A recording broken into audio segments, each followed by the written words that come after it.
on whether they think a military takeover in Pakistan is ever justified, and whether its persistent threat may have corroded the very foundations of the stable polity needed to produce a more balanced relationship between civil and military authorities.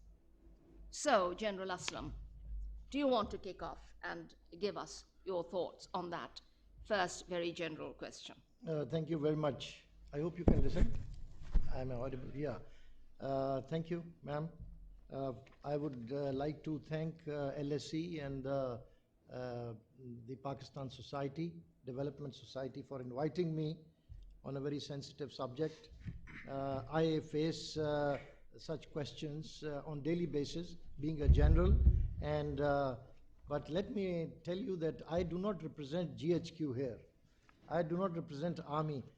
I retired 10 years back, and I have my opinion, and I try to give it very candidly, and to my juniors also who are in power and in chair now. Well, the law of necessity, as Dr. Sahaba said, it was not invented by Pakistan, but it was specialized in Pakistan in the form of military interventions, starting from 1958. Pakistan became a security state. Well, it is the reality. I'm not going to deny it. But now, the importance of the military in our society, in our day-to-day functioning, is there. But having said that, the military has never asked deputy commissioners not to do their job. Military has never asked the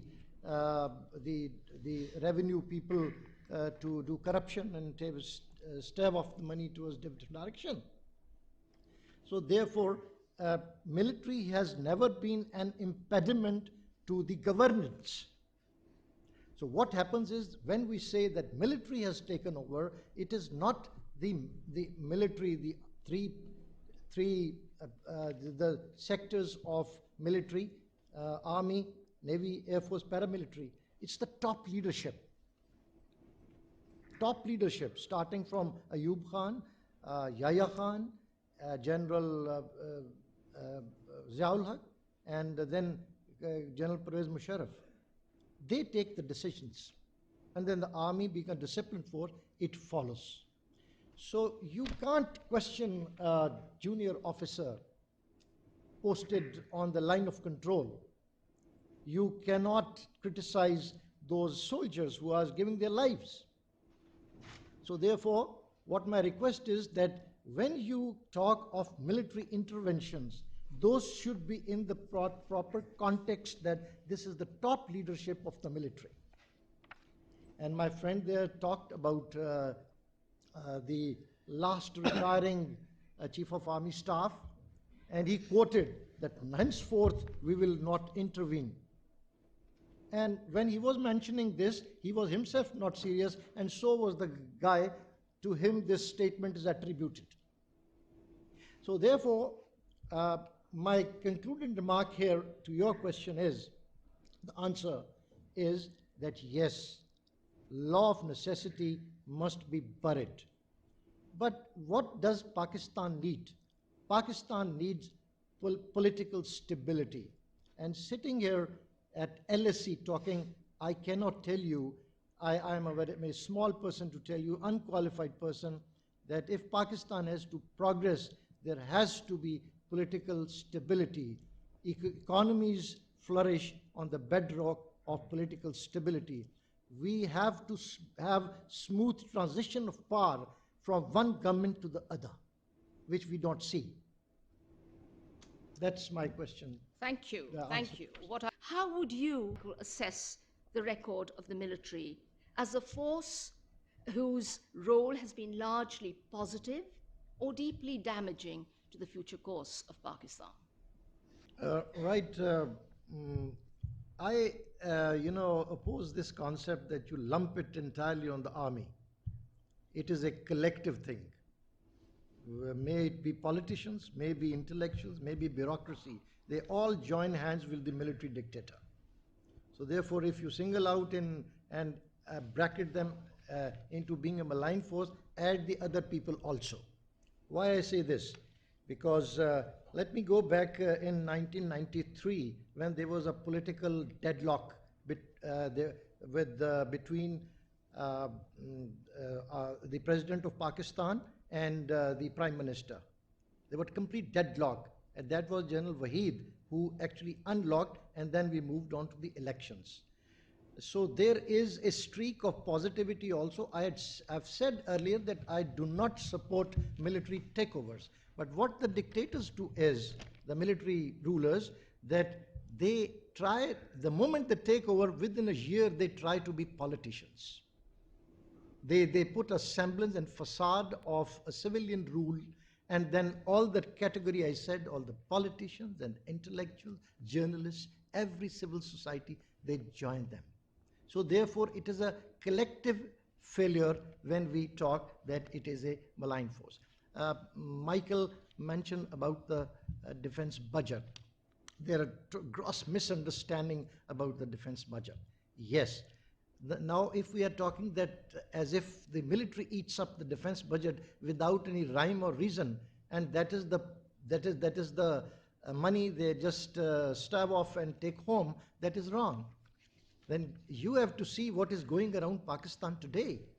Just see the map of Pakistan. You have Iran, which is a perpetual underdog of the world, and then you have Afghanistan, where there is no peace, China emerging, and USA trying to control, and then your India, which is a perpetual enemy. So there you have to defend yourself. And then you are the people who actually eulogize and clap when we shoot down and get hold of Abhinandan. You have to have military force. So therefore, I say categorically, yes, when it comes to military takeover, it is the malign force. But otherwise, armed forces, the military is for Pakistan and stands for the security of Pakistan. You cannot squarely put the blame on the meddling army.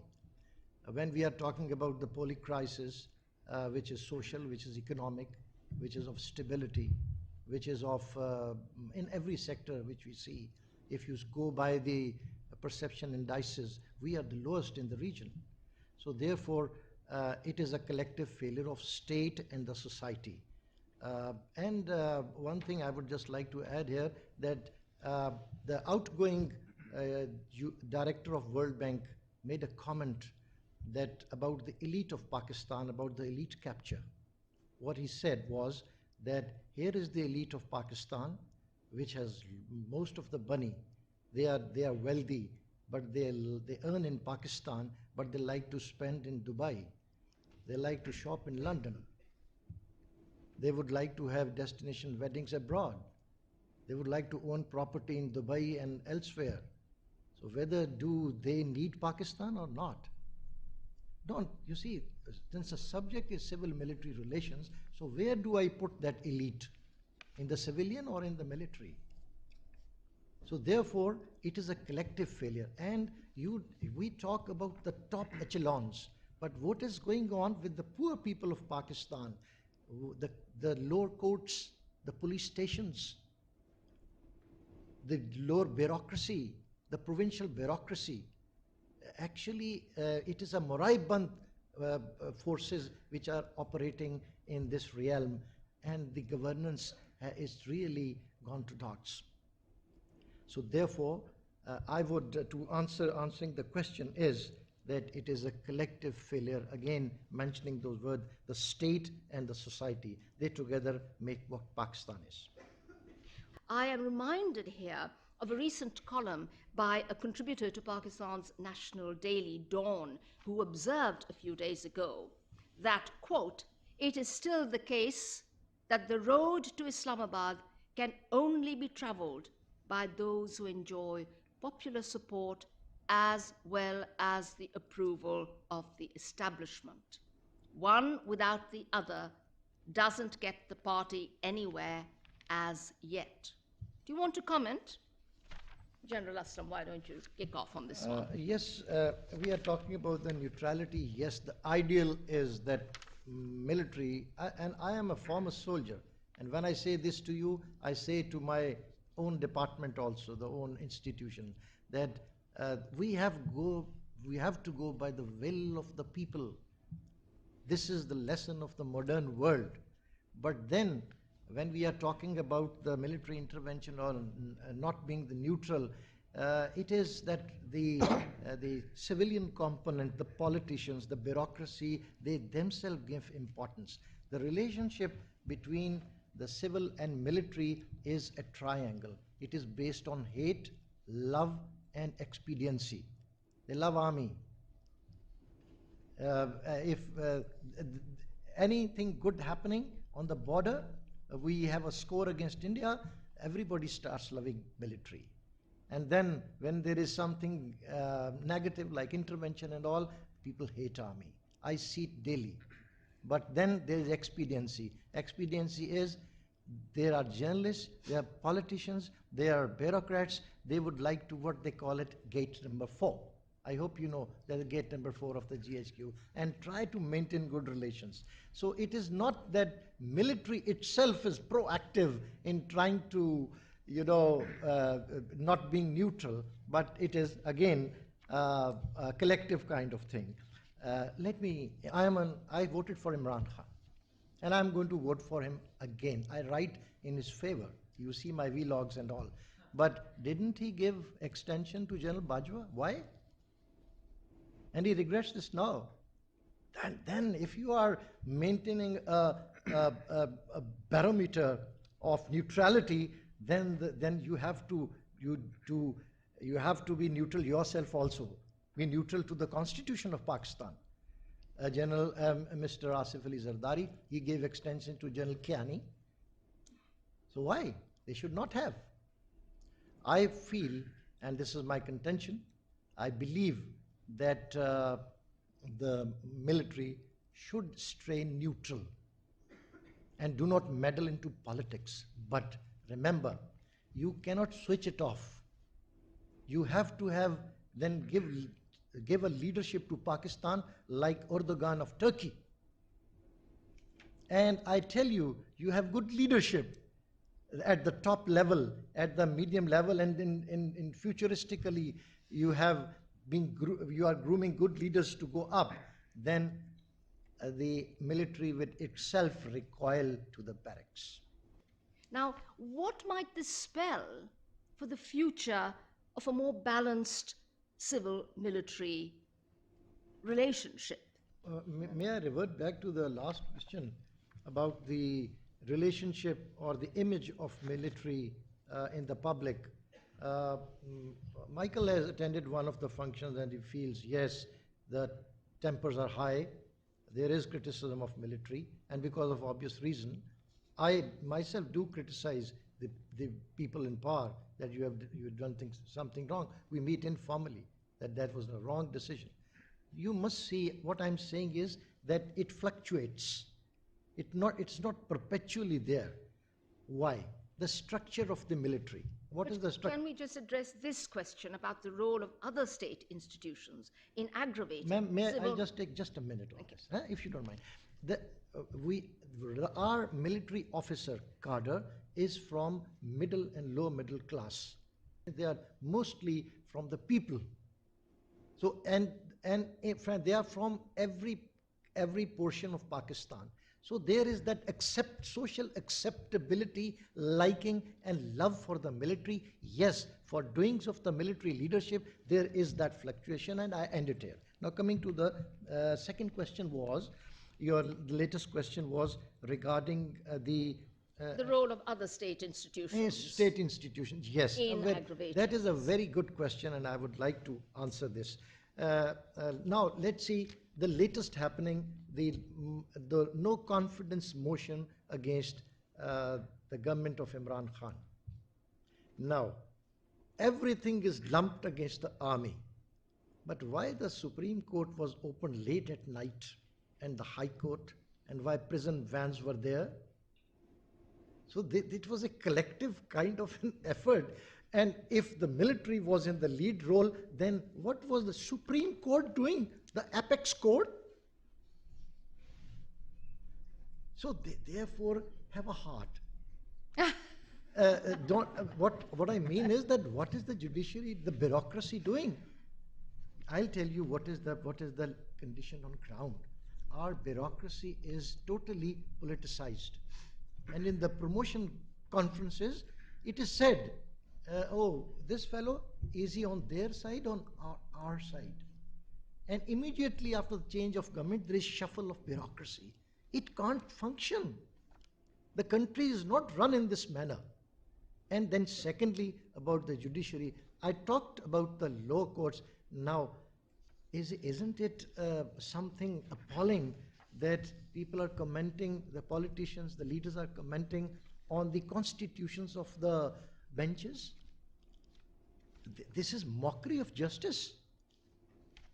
And then you blame me if I represent the army, that I'm responsible for everything. So it is I again refer to that, it is a collective failure. It is all the state institutions have to improve structurally, professionally, and morally. Whether you think that one way forward towards ensuring a healthier civil-military balance would be to ensure that these areas pertaining to Pakistan's regional policies and international relations, which have been the preserve of the military, should now fall, as in other democracies, squarely within the remit of Pakistan's elected governments. General Aslam? Yeah. Do you want to pick that up? So ideally, it should be like that. I do not deny. Ideally. Ideally, it should be like this. That the civilian should be, the elected government should be in the lead role, but then you have to see the historical perspective also. When the military is ruling, so they have to, run the government, and foreign policy is also included in that. So half of the portion is gone in that. So look how the things work. And since I'm privy to this, I've been through, during the service, I have experienced this thing, seen this thing, that the policy is by the head of the state or head of the government. If the president, General Pervez Musharraf was president, so he used to do it, General Zia used to do it. So, but we have very good institution. One is the Foreign Service of Pakistan. They are competent people doing a wonderful service, and they evaluate. Then there is input from the military as well, and the input is from a dedicated section which gives their own perspective, and then it is a collective kind of in collective wisdom they take decisions. So this is how the things work. Afghanistan has been little different. Why? Because right from the times of General Ziaul, that military had more of interference or more to give because they had more stakes, perhaps. So Afghanistan was slightly different. Now, as far as this difference that General Baja gave a different statement and Imran Khan gave a different statement, it should not have happened. The Chief of Army Staff should not have given a separate statement. And they made fun of themselves that, head of the government or head of the government is talking something at tangent, and the Chief of Army is reading a paper which absolutely, and here comes the external intervention we'll talk about. So therefore, the question was then that who should, take the decisions as regards the foreign policy, the strategic direction, and the decisions which impact on our foreign policy. It has to be government with input. Pentagon gives input to the State Department, and then they decide that what USA policies have to unroll. So I agree on there is no difference of opinion on that, and if it is not happening, it is wrong. It should not happen that way. About the US and foreign intervention, I would just like to clarify one thing, that why do we focus on US and other foreign powers? They have their own axe to grind. US officials, US government, with reference to Pakistan, will work for their national interest. It is upon us to work for our national interest. They don't care whether they go to the Prime Minister or to the Army Chief. They have their own agenda to fulfill. And in my considered opinion, let me shock you, that I believe that USA has permeated into every organization of Pakistan. And they have developed a mechanism to interfere into the decision-making loop of Pakistan. So this is the terms of this is what it is in the terms of penetration. This is what I believe. And yes, they do not make the army chief important by going to him. They feel that army chief is important, therefore they go to him. Therefore, it is upon us to put our house in order. Now, let me give you an example. I'll quote Mr. Shamshad Saab. He was the foreign secretary, and they had a meeting with the vice president of USA, who said that please don't bring the foreign secretary with you. And Mr. Nawaz Sharif and Shahbaz Sharif, quoting Shamshad Saab, foreign secretary, they talked to them and said, okay, we are going to sign the CTBT, Comprehensive Test Ban Treaty. And the vice president said, okay, we have talked to your prime minister and his brother, and it is finalized. And Mr. Shamshad said, I said, no, it is not recorded. I'm supposed to record the minutes. Therefore, what the moral of the story, what I want to bring is, Americans don't care whether they go to the army chief or anybody else. They have their own axe to grind, and they have their own agenda. We have to take care of our national interest. Here is to a narrative informed by what has come to be known as the enduring existential threat posed to Pakistan by India. And I wonder if the central place given to this threat in Pakistan's national discourse, pretty much since the creation of the state in 1947, means that the lasting dominance of the military is written into the DNA of the state. Very briefly, General Aslam, would you like to comment on that before I just move to Michael? And then Thank you for this question, a very important question. Just referring to the question, you made a remark earlier, Dr. Saiba, that was about that the military is the one which is interested in keeping the conflict alive. Well, I don't subscribe to this idea, because military is there because it is needed, and not that since they want to have fatter defense budget, they create a conflict and then get the money. This is, I think, not the correct analysis, and I would strongly object to this. Now, I referred earlier that the existential threat, yes, it is an existential threat. Why? We are a Muslim country. We have power potential. We have very dynamic people, engineers, doctors, and then we have the geography. We are a nuclear power. Had we been a Christian state, the dynamics of Pakistan would have been different. Had we been a Jewish state, Pakistan would have been a different kind of a power and state. So therefore, there are certain geopolitical realities of this world which emanate threat against Pakistan. So it is not the military which says, okay, we have to create a conflict because we want to have tanks and guns, and we have to have umpteen formations or the cadres in the army. This is wrong. Did we invite Soviet Union? Did Pakistan Army invite Soviet Union to invade Afghanistan? Did we invite USA? Michael? That Osama bin, that after 9/11 you invade Afghanistan? So therefore, please, again, I use that word, don't lump it on the army, because army is creating conflict. It is our geopolitical positioning. That's how the ground reality is. Yes, I told you earlier, just see when you reflect, see the map of Pakistan and what is happening around Pakistan. Yes, if we were in one corner of Indian Ocean, not bothering anyone, we would have also been hunky-dory, a very happy state. What would civilian supremacy in Pakistan look like against the background of current claims, and these claims are pretty widespread, that the democratic process in Pakistan is all but dead. Very, very briefly, General Aslam, followed by Michael, and then I want to really open it up to the floor. Well, I'm an optimist, and I believe that it is not dead. That is a way, I strongly object to this, that democratic process in Pakistan is dead. No, we have a hope, and what we should go for. But hope is not a policy. Hope will make a policy. If we do not dream, we can't realize. Therefore, you have to dream. Now, Pakistan, we have to go by the will of the people.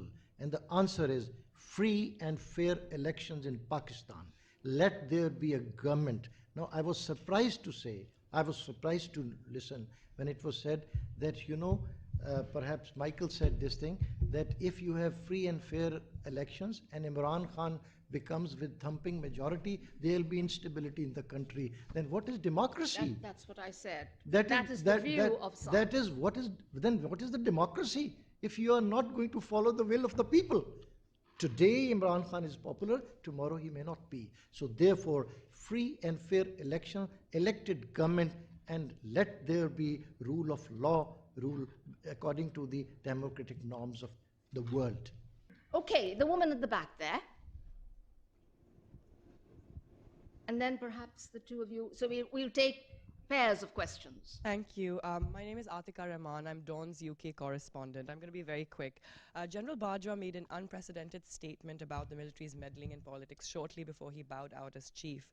But what is the long-term value, and this is for General Aslam, what is the long-term value of this statement? Are incoming army chiefs bound to follow his declaration?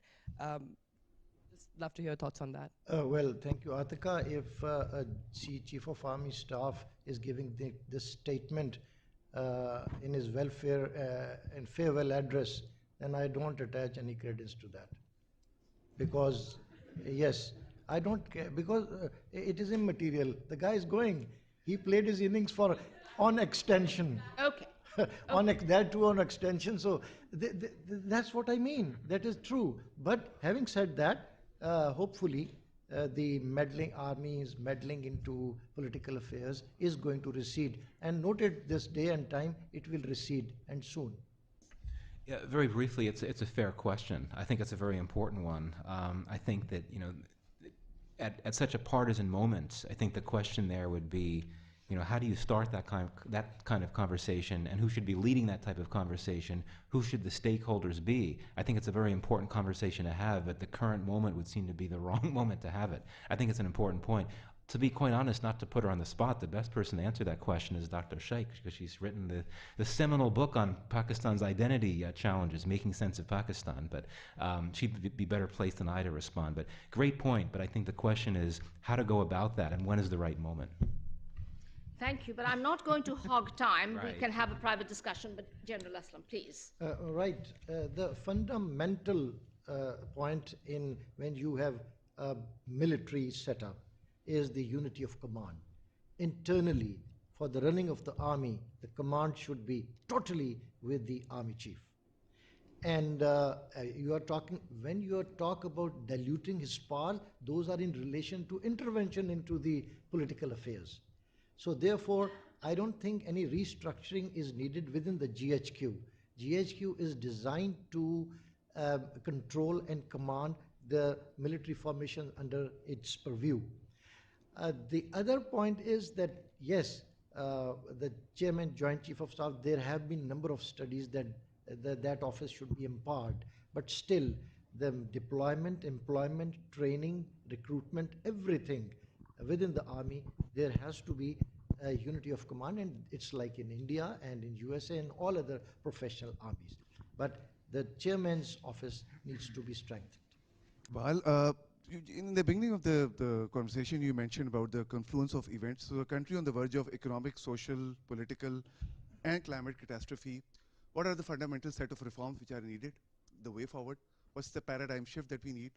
And more importantly, are the current stakeholders capable of indulging in those reforms, or do we need an entirely new set of stakeholders? And this is a question for all the panelists, and General Sir, for particular question for you. You said you voted for Imran Khan and you would vote for Imran Khan in future. May I ask why?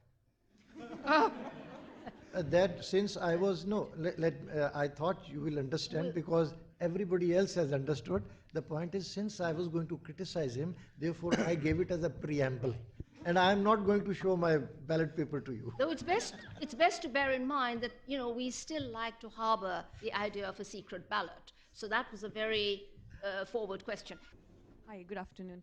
I was just interested in the collective responsibility argument that we had, or discussion that we had.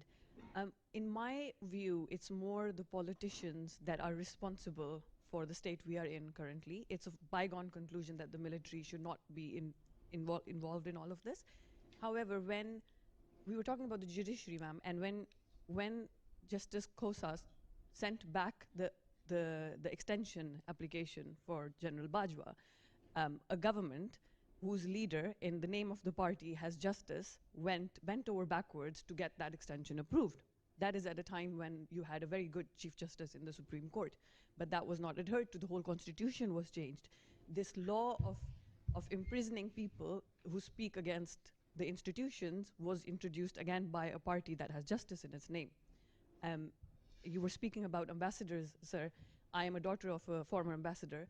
The politicians send ambassadors to the US and UK. What's the question? The question is it's not a joint responsibility. It's a responsibility of people who come into power and they think that the end justifies the means, not the means justify the end. So regardless of whether or not they are military or civilian. Yes, then how is it collective responsibility? That's my question. I think it's the responsibility of the... I can respond to this. Okay, Yeah, okay. General Aslam, Yeah, if you want to. you see, when we say collective responsibility, that means that if military within its domain has done a wrong thing, it's wrong. But obviously, I talked about the foreign service, I talked about the judiciary, I talked about the lower courts and all. The governance is the basic problem, and damning corruption is the problem. So do not attribute everything to the military. So every component of those people who are in power, the institution and persons, they are to be held responsible. So therefore I say that we have failed as a state and as a society. Actually, I believe that there has to be an evolutionary approach. You cannot have a revolutionary approach. There are silver linings. There are wonderful people in every department, in every institution. So you see, I'm coming from Pakistan. I live there. You just switch off the news channels and go around, hunky-dory, everything is good.